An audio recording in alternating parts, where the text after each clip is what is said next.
he thinks of it as charity is when I show up and shake hands and everyone's so happy to see me and I take good photos with everyone.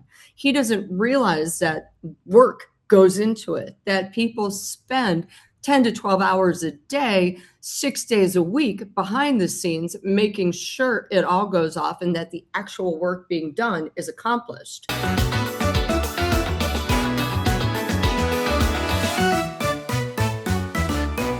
Hi, all. Kinsey Schofield here. Welcome to Recollections May Vary, a royal recap. This week, helping me tackle all the biggest headlines is host and author of Paula Froelich Uncensored on YouTube and Substack, Paula Froelich. Paula, thank you so much for being here. I greatly appreciate you. Thank you for having me, Kins. You're my first chitty chat YouTube since I moved. So I'm my very gosh. nervous. I do feel like this is a sacred moment. I wish I had some of my as ever rosé to toast you with. What's in your coffee cup? Well, it's champagne noir. Just kidding.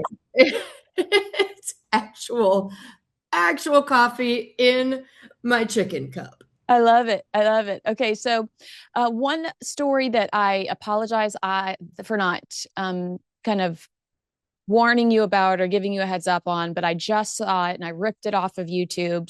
I ripped it off of Instagram that I wanted to ask you about is Meghan Markle sending a care package, an as ever goodie package to, and I don't want us to spend too much time on the creator because I don't want to give him any attention, but a real troll, a real hateful person to Prince William, Princess Catherine, and their children.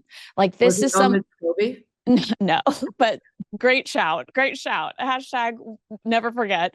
But yeah, this is a creator that just absolutely tears into Prince William, Catherine, and the kids in a really foul way.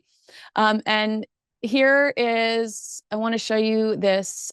He posted, the Duchess sent me a gift. I'm not exaggerating when I say this was nowhere on my 2026 bingo card. Completely stunned, completely grateful.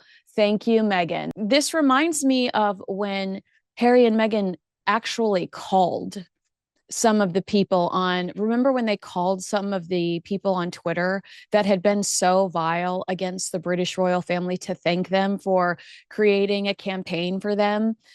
Yes. Again, it's just like, do you not understand the optics of platforming these people who are so vicious towards your family members?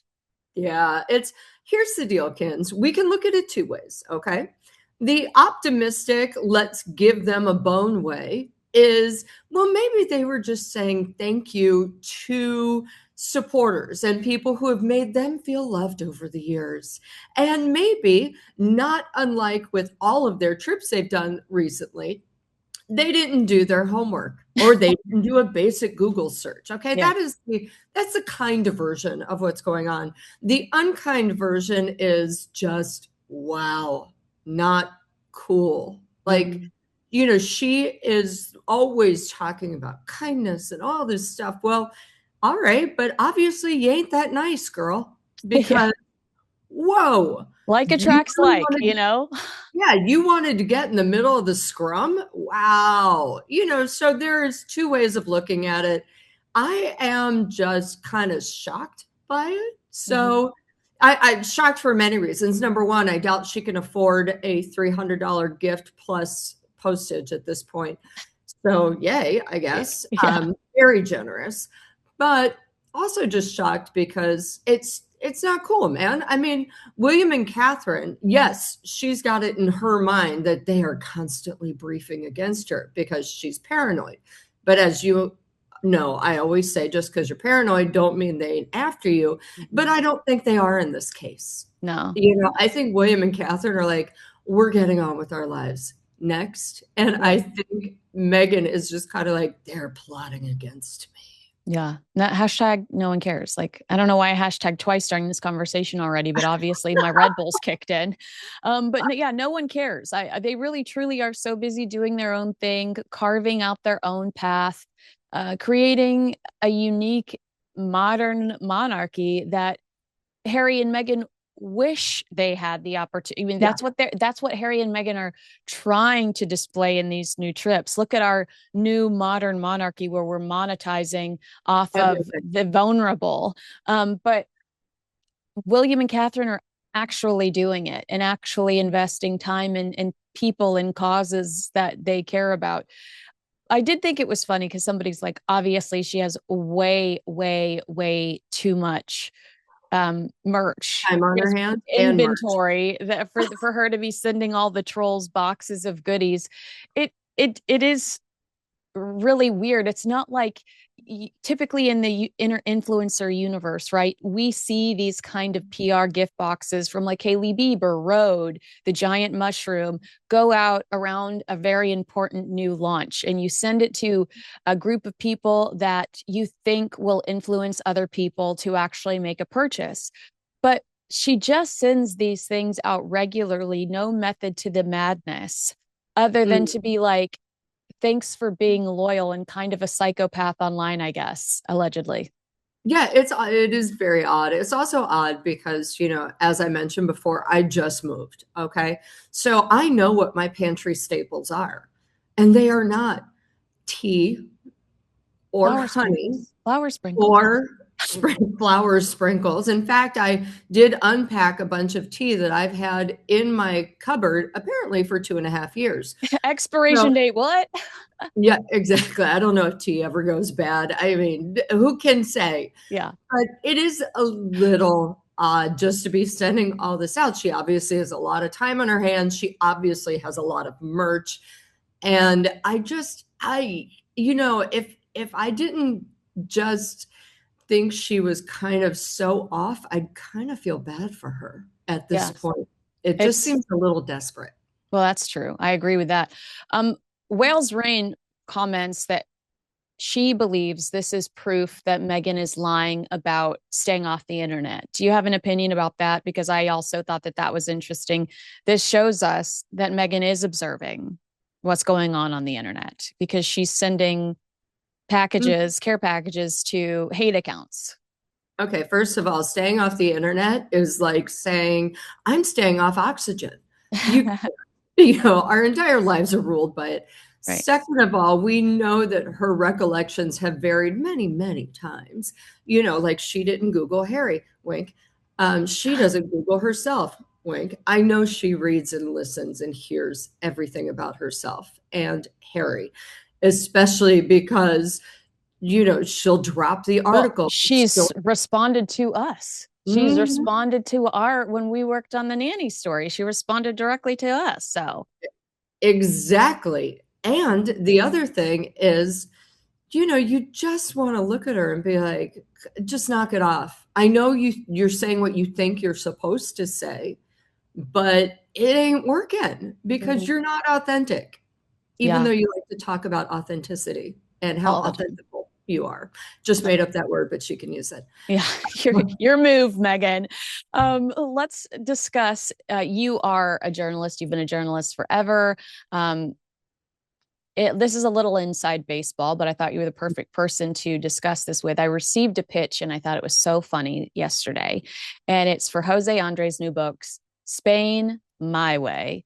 And you were also and are also very heavily involved in the travel industry. You were a travel journalist, so that might appeal to you as well. Look at all the reasons why you're perfect for this conversation. So I received this pitch, and it says José Andrés' Spain My Way book release party in downtown LA took place last week. It was on Wednesday. Prince Harry was among the guests and was a lovely and kind presence. That was written like directly to me. Here's what was in the body. Notable attendees included Prince Harry, Duke of Sussex, Maria Shriver, Keira Sedgwick, Tyler James Williams, Wolfgang Puck, and is it Roy Choi? Is that who also appeared on Meghan Markle's With Love? I think it's the same guy accused of bullying who appeared on season 2 of With Love, Meghan, alongside some culinary leaders and friends of José Andrés' group. So I thought that one line, I needed to dissect this with you. Prince Harry was among the guests and was a lovely and kind presence. Does that not strike you as odd that that was written in this pitch to me about Jose Andrés' book? I think it is odd. Now, I just want to say I have met Jose and Roy several times. There was a crazy Food and Wine Aspen event. We'll move on, but let's say they are both lovely men. Did Paula stay fully clothed the entire time? We don't know. It was crazy. It was Aspen. All right. And there are photos. We'll move on. However, it was, I really enjoy both of them. I do. What I found most interesting about that was that Meghan, the actual cook slash chef slash whatever she wants to be, was not there and sent Harry. Yeah. Because you would think that if you are interested in anything in the kitchen, that is the event you want to go to. Or you're trying to develop your brand as an expert or an authority in this space. Why wouldn't you want to be among these leaders in the industry? Well, also, why wouldn't you want to go and thank them for coming on your show? Yeah. When they knew it was just going to be, horse twaddle, but they did it anyway. And the most interesting episodes were with them. Right. So you'd think you'd want to go and say thank you. Instead, you send your husband, who is, I'm sure he was perfectly lovely. I'm sure he showed up, smiles, hello, hello. We know he loves to do that. That is his forte. And he didn't have to ask for money from anyone, which we know he hates, but this is his new life. So yes, he went. And I just thought it was odd that she did not go. I also think it's bizarre that they pointed out how lovely he was. Yeah. Yeah. It's like, I didn't think he would show up and be a jerk. Right. These are things that never entered, my lexicon of that. And what am I, as a journalist, let's pretend I'm not the journalist I am. Let's pretend I am writing for Us Weekly or People Magazine. Oh, you're going to take it verbatim. Because I was like, what is the ulterior motive with that line was what I was trying to figure out. What was the ulterior motive? And you're right. It's take it verbatim. Sources say Harry was lovely. Harry was so sweet. That's quite interesting. But go ahead. You have to understand that a lot of the people who work at these magazines now are quite young, underpaid. It's a cut and paste job. Floop, cut and paste, add in some words so it is not, plagiarizing or looks exactly like someone else said, and this is what happens. Meghan Markle's powerful Geneva speech. I was like, how many times are we going to use the word powerful here, people? Come on, copy and paste. Well, they clearly do have a relationship with Jose Andrés. Like we saw them with him at the Palisades fire. What was it? Tragedy tourists, disaster tourists was what they were called. Justine Bateman. Yeah. But it does seem like, to your point, where's Meghan? Meghan is always ready to accept a favor from someone else, but she is not as willing to. If Meghan Markle would have been there, that would have blown up this book party in downtown LA. I know, Prince Harry's a great get. I agree that Prince Harry's a great get, but he's not the clickbait that Meghan Markle is. That's true. However, I don't think she could go. Number one, she probably couldn't find a babysitter. That's going to be her excuse. I wanted to stay home with the kids. Yeah. Right. What are your three nannies doing? Like, seriously. Nannies and mom. Yeah. And security and all the other people in your house. But, I think it's good for Jose she didn't come, because every time she comes, something happens. Pictures have to be taken down. The event becomes about her instead of the person it's supposed to be for. Yeah. That's a very good point. I agree with you there. Let's transition. Sadness behind Peter Phillips' wedding. Guest list lays bare the sorry state of relations between royal cousins who were once so close. As it's revealed, he's not been in contact with Harry for years. You just talked about the distraction element of the Sussexes. I agree with that as we transition into this story too. Is it sad? Harry and Meghan would have totally hijacked this event. I think it's easier and better for them to nip it in the bud pretty quickly. No, we haven't talked in years. Why would he be there? Versus people like us participating in the debate as to whether Harry would show up for this wedding in the days and hours leading up to the event. Yeah. And also saying it's going to be small. Like, but Yeah. I mean, if I were ever to get married, knock on wood, would I invite my cousins that I might not talk to on a regular basis? But would I invite them because I love them and we have shared familial memories together? Yeah, I would. The reason why they're not going is nobody wants him there. William doesn't want him there. King Charles doesn't want to hang out with Meghan. He wouldn't mind hanging out with Harry, except for now every time he hangs out with Harry, Harry's just needling him for something, whether it's security or money or Invictus or whatever.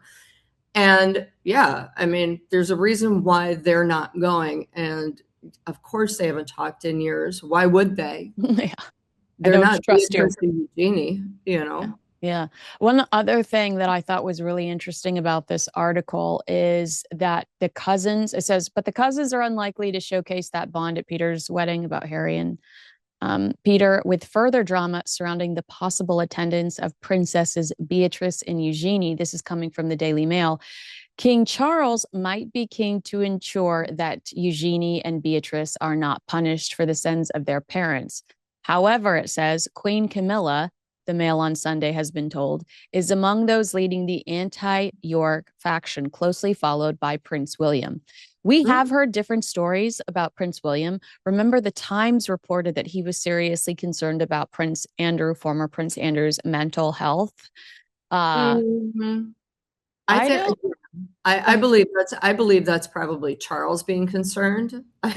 You know, I don't know about William. I think William's like, just stay in your huge, weird farm and don't come out. This is your new home. Reality. Home house arrest. Right. You know, and as for Camilla, Camilla has always been a steady hand for Charles. I know a lot of people don't like her. I do. And she's always been the voice of reason, the steady hand. And I think she's kind of looking at Charles, who is a bit of a softie, and saying, stiff upper lip, buddy. Yeah, voice of reason. I have seen some criticism my way because I have very little sympathy for the daughters. But you talked to Andrew Loney, I talked to Andrew Loney. He says that they're too old to pretend like they weren't privy to some of the financial relationships that they benefited from through their parents. And I have to agree with him. Well, also some of the financial relationships that they still have. Again, it was just last year that they were in the Middle East, pallying up with the 0.001% and the emirs and the sultans. And, you know, there's a reason why people look at them askance. There's also a reason why neither of them wanted accountants in their business. Yeah. And how they live so well. Right. Jobs that are nice jobs, but in the UK, people have to understand UK people don't get paid what American people get. So one of them is an art advisor. That's probably $50K a year. And one of them works for a bank. That might be $60 to $70K a year. You don't get to live like they live without something else coming in. And neither of their husbands are very wealthy. Oh, really? I thought that both of the husbands were well off. Otherwise, why would they say, I mean, I don't know. They're good looking. Maybe that's why they said yes. I think they do well, but they are not able to afford Jeff Bezos palace well. Yeah. Okay. I want to ask you about this incredible article written by Paula Froelich on newsnationnow.com. Prince Harry's Invictus Games on life support amid £45 million budget crisis. We saw the articles about his loss of leadership when it comes to the Invictus Games. That's a red flag. But you're saying money could be a serious concern. What are your predictions when it comes to the Invictus Games? Are they safe because it's such a good cause and it has a really decent reputation, or are things going south? And are you concerned that it might have a temporary shelf life based on what you're observing? So let's go through those questions one by one. Number Okay. one, number one, I don't think the reputation is what it used to be. Correct. Yeah. And I think after Dusseldorf, after Vancouver, and with Birmingham coming up, there's a lot of problems, especially with Birmingham. You know, the fact that local and national government gave 29 million pounds for these games. Now, the games are supposed to either match or exceed through corporate donations and individual donations. Right now, they only have 4 million in corporate donations, and these are from unknown corporations. Their big, huge corporate sponsors right now, like Deloitte, are doing things in kind. So there's no cash going. And it's very worrisome. And from what I have heard, they also have a staffing crisis. And what I've heard on the ground is that people are hoping to white knuckle it through Birmingham. However, after Birmingham, all bets are off. Oh. And it may not survive. I mean, here's the deal, Kins. Most governments in the United States, we have the Department of Defense's Warrior Games. They happen every year. They have for pennies on the dollar that the Invictus Games are done for. Same with Australia. Australia also has their own version of Warrior Games. Most countries have things that take care of their veterans and give them incentives and give them games and give them things to strive for. Mm-hmm. And in fact, I mean, this is not an original idea from Harry. That's one thing that always drives me crazy. It was Harry in San Diego, I think, with the Bidens watching the Warrior Games going, oh, I'm just going to knock off this idea. Mm-hmm. And he's credited for it all over the world as like this, you know, Einstein moment, when the reality is it was just a copy and paste job with a very clever palace that put together a template that he still is trying to use to this day. But he's not the brains behind the operation. Oh, I don't know if he's the brains behind anything, but you know, it's very worrisome to a lot of people involved, not least of which the actual wounded warriors. Again, there's a lot of public outcry because according to Invictus website, they don't actually pay for the competitors to go unless they are in active military service. Now, if you've lost an arm or a leg, you're not usually active anymore. Right. So it's very frustrating. Whereas the other things like Warrior Games, absolutely, they pay for it. And then, of course, you have Australia after Harry and Meghan going down to Australia with their quasi-weird royal tour / grift. Australia saying, yeah, we're done. We're not going to fund this anymore. We actually have our own programs. So just going forward, it's going to be very, very difficult for the Invictus Games in general, not to mention, look at their bloated salaries, look at their bloated legal fees, and really only about 200,000 pounds goes towards Warriors. Everything else goes towards the concert, goes towards setting up, goes towards something else. Well, I think too, I mean, Harry and Meghan's security has to be ungodly when they come to do. Meghan always goes home early. I don't know what that's about. Meghan always goes home early. But who is being hit with the security costs for Harry and Meghan?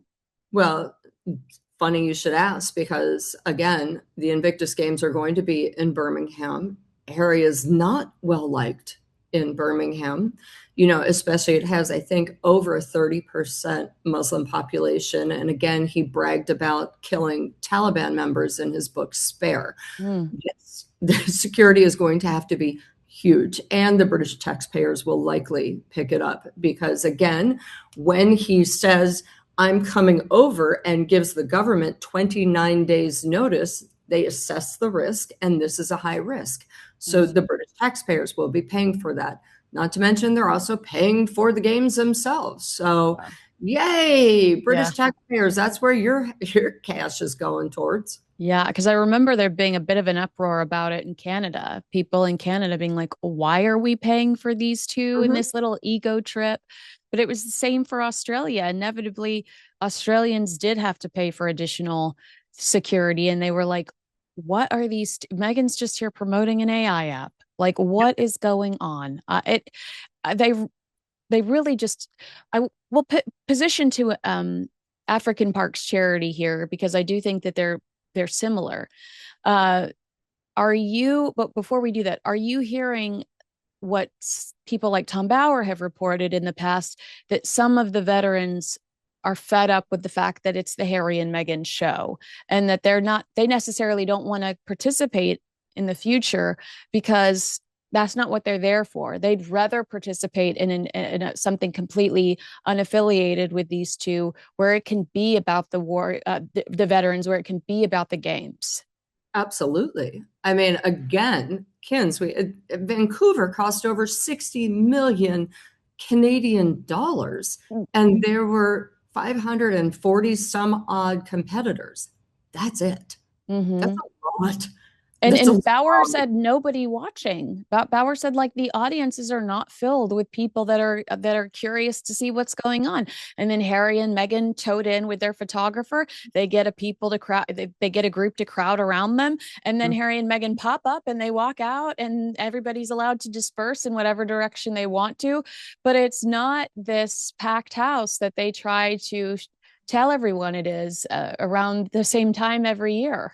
I mean, the issue is for them, frankly, if this had happened 20 years ago, before we had the internet, before we had people filming their own stuff and showing everyone what is going on, most people would think it was a success because of the tricks of the trade that you just mentioned.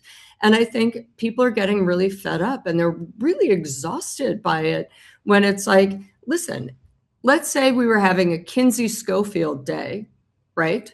And I was holding Kinsey Schofield Day, and I showed up and made everything about Paula Froelich. Would you not be like, dude, that's not cool? Like, come on. Right. I gave my name to this. The Warriors are giving their name to and money and people who want to support veterans, because who doesn't want to support veterans? And they're doing this, but it's not really trickling down to them. What it's doing is not only burnishing Harry and Meghan's reputation, it is also, at this point, marketing their commercial opportunities. Oof. It just is, it's not a great look. And it kind of funnels down to African Parks Charity, Senabale. Go ahead. Yeah. Well, African Parks Charity really angers me, because not many people know this. I used to be in travel. I was a travel editor, and I spent some time in the Congo and the Central African Republic. And when I was in the Congo, I actually spent time with the Baka tribes people. So these are the people that the allegations are that Africa Parks rangers are and abusing. And it's just hideous. And these tribes people they were lovely. They were lovely to me. I spent like over a week with them. Granted, I know it's not that long, but probably longer than Prince Harry spent with them in quite some time. Or ever. Really, they're forest dwellers. They are non-combative. They are known that when combatants come into the area, they recede into the forest. They're quite small people. I have some photos up on my YouTube in the community forum about, I'm 5'4", and I think the tallest one came up to around here. And they recede into the forest. They can live off the forest. That is what they do. But aren't they being attacked for trying to use this same forest that their ancestors used for medicine, for food. According to the allegations, these rangers are allegedly attacking them for just trying to go home and to function the way that their ancestors functioned. And the rangers are saying, what, it's our land now, or we're making new rules. I mean, I don't know how to describe it, but it's under the guise of protection. Yeah. So for example, the way that the Ba'aka hunt, they go out, they throw nets, they create the noise, whatever captured in their net, they will eat. Now, some of these are endangered species. However, this is subsistence hunting. So they're not selling the scales of the pangolin, whatnot. We could get into it, but the whole point is the rangers are saying, no, we're protecting, so you can't do your lifestyle. But beyond that fight, there is and now we're going to you. Right. Eat you. Right. So it's just disgusting. There are huge calls for Harry to step down. Of course, he is ignoring it. At this point, you're like, hey, Harry, I know that you have fond memories of Africa, which, by the way, is a continent, not a country. But you haven't been to Africa in TikTok, 6 years? Yeah. So what are you doing? Just sticking your head in the sands? What does it say to you? There are a few issues here with transparency. Harry refusing to allow any media in New York when he did a press con, or when he did some sort of event with African Parks Charity in New York a few years ago. Media was let in to every other event, but suspiciously left out of the African Parks Charity event. And even Newsweek, who tends to be pro-Sussex, was like, that's sus. Yeah, go ahead. Yeah, no, I was laughing about the Newsweek. Yeah, and then we recently had in 2025, Tony Blair's wife did an independent investigation of these allegations. And while they would say that they did find some guilt, they refused to elaborate and said they were not in a position to elaborate when it came to their investigation, what exactly their findings were. And all African Park said was, we'll figure it out, we'll fix it. As if I'm Prince Harry, I'm saying, I want to see that full report. I'm appalled by that full report. I'm going to speak out about it, or I'm going to leave to prove that I think that these people deserve better. And here in Prince Harry, just his line is, I forwarded it on to the leadership that could handle it. I've washed my hands of it. Right. I mean, that's a huge problem. The other thing is, so Sherry Blair's report came out and they said, we'll fix it. And why people are calling now for him to stand down is that nothing has been fixed. Yeah, what's going on? The problems are ongoing. So this is while Harry flies to Scottsdale, Arizona to attend a fundraiser for African Parks Charity, and all of these idiots are just cartoon hard eyes over Princess Diana's son at a charity event. So they're whipping out their wallets, not realizing the true scandal and shame behind this charity. Yeah, it's really disheartening. I have a friend that is on the board for Halo, and he always reprimands me and says, I love Halo. Halo does good work. When you talk about Prince Harry, please separate the man from the cause. So I try to think of everything in that way. But Prince Harry, has received a promotion at this charity in the last 2 years. He should know better. He should want better. He should demand better. I just can't separate the person from the organization in this scenario. Well, the other issue is when you say he should know better, should he? I mean, again, he's not the sharpest knife in the drawer. And when he talks about charity, he's talking about the system in which he grew up, right? He's talking about how Invictus was formed to give him something to do. He's talking about how he loves charity. In his way, he thinks of it as charity is when I show up and shake hands and everyone's so happy to see me and I take good photos with everyone.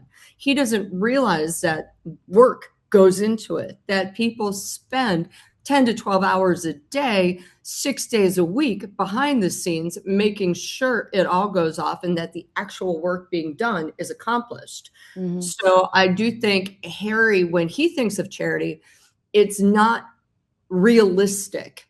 Right. As actually on the ground. He loves Halo too, because he gets to show up, put on a mask and walk and a vest and be like, just like mom. And walk through a former minefield with no danger and get the photos. The hero photos. The hero photos. And in his mind, he goes, well, now I am promoting this around the world. Okay. In some way, I can see this. You know, this is why people have celebrities at events, so that, you know, it just doesn't go unseen. However, there are certain things that will never go unseen. The Africa Parks is huge, you know, and he does need to demand better. I don't think he thinks it's real. Oh my God. Oh my God. I apologize to my audience if they've heard me say this before, but I'm going to say it every freaking time. Harry sitting down for his spare media saying that silence is betrayal, talking about his family's refusal to defend Meghan Markle. And this is, if we're going to go by that quote, silence is betrayal. What the hell is this, Paula? Right. Silence is betrayal to the Baka tribes people who are being and killed. Right. There we go, Bear. We're done. Mic drop. Do you have any other, because you're so great, and I do hope everybody follows you on Substack and YouTube. Did I miss anything in our rundown that you think is crucial that our audience is aware of? Honestly, no, I don't think so. Not right now. I'm working on a few stories. Okay. That, again, it's these two people, they can't help but be hypocrites. They say one thing and do another. You know, it's like, listen to what I say, but don't do as I do. You know, it's like the Montecito mansion needs a room. Yes. That is just like, here's what you said, and this is how we follow through on what you said. But when you do this, you're contradicting what you said. They need a receipts room where they go, if they are feeling like they need to sit down and write a statement on anti-Semitism, that they can go in a room and go, ooh, there's the picture of me in the Nazi costume. Am I really the one to deliver this message? You know what I mean? Or I'm not even mad at that, because, you know, he could have been like, I'm so sorry. Oh my goodness. But he follows it up. He follows it up with donating money to an anti-Semitic a charity run by anti-Semites. He follows it up by going to Jordan and meeting with charities who are pro-Hamas and Hamas friendly, and they keep doing this. So yeah, no, hashtag unforgiven. But we hashtagged all day today. I love that for us. We're showing our age. So many themes. So many Let's talk about MySpace now. Hold on. Or wait, what was Facebook before? It was like, it was Face, wasn't it? No, it was something. Facebook was something else besides Facebook. It was when it first started. Then it turned into Facebook after. Well, there was LiveJournal way back in the day before MySpace and Facebook. There was LiveJournal. We could just talk about AOL Instant Messenger. Totally. My MySpace page was really cool. Oh, my first MySpace song was "I Kissed a Girl" by Katy Perry. Do you remember yours? I think it was something by Taylor Swift. Oh, good for you. That's such a better answer than mine. I can't change my history though. Okay. All right. Well, agree with us, disagree with us. What was your first MySpace song? Let us know in the comments below. Make sure you like, subscribe, and share this video with a friend. Also, make sure you follow Paula at Paula Froelich Uncensored on Substack, and she's at Paula Froelich on YouTube. But you can search Paula Froelich Uncensored on YouTube, and we will tag her below. Paula, thanks so much for spending some time with us here today. And I greatly appreciate all of the information you shared with us. Anytime.